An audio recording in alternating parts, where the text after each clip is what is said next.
I will not speak for West Africa. I can speak for Nigeria because I know efforts have been made. Well, Nigeria is in West Africa. Good. So, and the latest report gave us in 2024 we had the least number of attacks.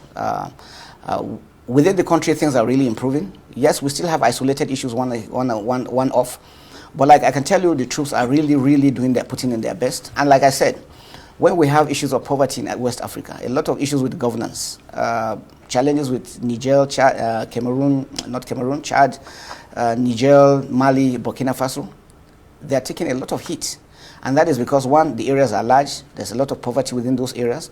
Climate change is one major issue on ground, and lack of political will is causing these issues. And those are the things trying to pour into Nigeria.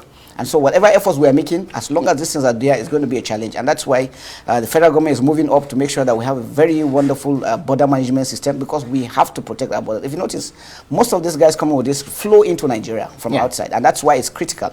And that's why for us, the 3 countries that have gone, we are still militarily discussing with them. Just recently, we have their DDR teams, disarmament team, visiting Nigeria. They were here for about a week.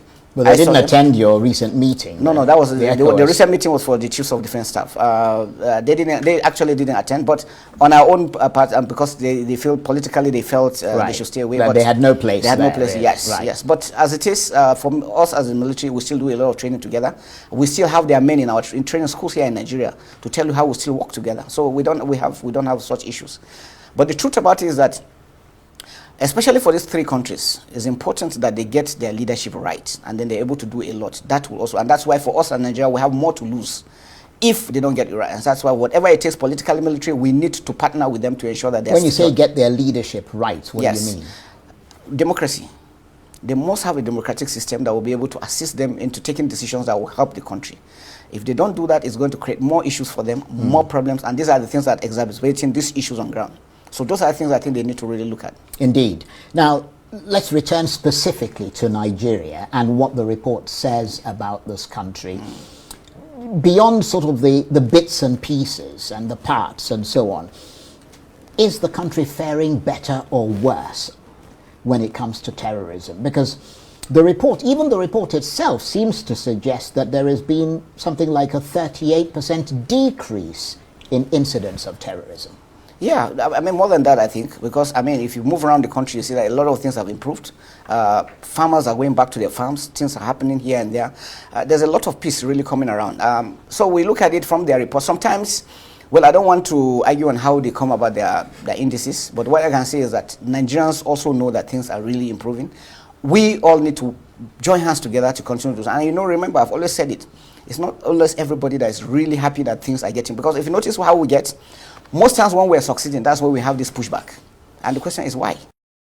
I don't understand why Mr. Charles, asked the Chief of Army Staff, why is it that when the military is in power, the Chief of Defense Staff, I don't know why he did not ask the Chief of Defense Staff, is it that when there is a military in power, the political scene or whatever, the government will not move well? Because from what he's trying to say, it's like he's insinuating that because Burkina Faso, Mali, and Niger have this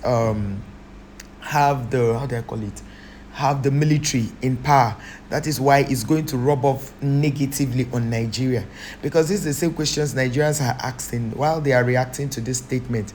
They are asking that, is it not the same Burkina Faso that their president has been, or their head of state, since they say military cannot be president, they are heads of state? Because this is why I tell you guys, whenever we are talking about political things, you should listen. A military person can be a head of states, but he cannot be a president. Presidents are democratically elected. That, I hope someone learned that. So now he's saying that there's going to be a ripple effect on the Nigerian security. That's why Nigeria needs to strengthen their borders. And another thing he's trying to say is that their military are still in Nigeria training, meaning that they are still talking with them. The question is, who is sending the military, the Chief of Defense Staff, to be talking with the other countries to go back to democracy? And I can never understand it. They are talking to them to go back to democracy. But isn't it that the people while they were in democracy, they were suffering? So now that they're even in the military regime, they seem to be enjoying and things are moving. And he talked about political will. I disagree with him because political will that has made these people go further. And you are still saying that their inability to go back to democracy is going to affect Nigeria negatively. Me, I want to understand. Guys, as you're watching this video, I want to thank you so much for watching this video. But please, if you understand what this man is saying more than what I understand or more than what majority of Nigerians understand, please let me know. Because this man is a chief of defense staff and he's talking about having some military officers from Burkina Faso, Mali, and Niger being trained in Nigeria. And they are still having talks with them as to going back to democracy. So what I expected the interviewer to ask was, are you saying that if somebody is in military, because he's saying so that they can have the political will, are you saying that the military do not have the political will to do right? And you already know that the grievances, or yes, the grievances these people have or have had before, prior to, you know, the coup that took place, that now that toppled the government and got them the position of taking charge of their countries, was as a result of the French supremacy, that it's overwhelming them, that's making them not to move forward. They have so many natural resources, and these people come here, take from them, and do not pay the right taxes. They take from them, and then the annoying part is the fact that these people take monies from them to their bank, and then they now give them this money as loan and turn back to call Africa poor. This is why the military took over power, and they are not happy that these things are happening. So I want you guys to tell me this thing. I may not be understanding it politically, or I may not be understanding it the way this man is the chief of defense staff is talking about it, but we Nigerians are saying that, sir, so far this government, so far this countries are doing better than when they were in the military. They were under civilian rule, which is the democracy. Because I don't understand if he's trying to tell us that if you are democratically elected, you do better than if you are under military regime. I don't understand, because if you want to even say, okay, because they have refused to come back into ECOWAS, they've also refused to go back to democracy, we have decided to beef up our border, make it, the security there should be very tight. It's a good thing, because every country has a right to protect its territory. But to say that you are talking to them to come back so that they can have political will, that's the point I'm not understanding, and that's the point I am seriously arguing with you. So sir, I don't know if you are in the comment section and you believe and agree with him that they should go back to the civilian rule, the democracy. It's okay. I want to know your argument on the comment. Please keep it very civil.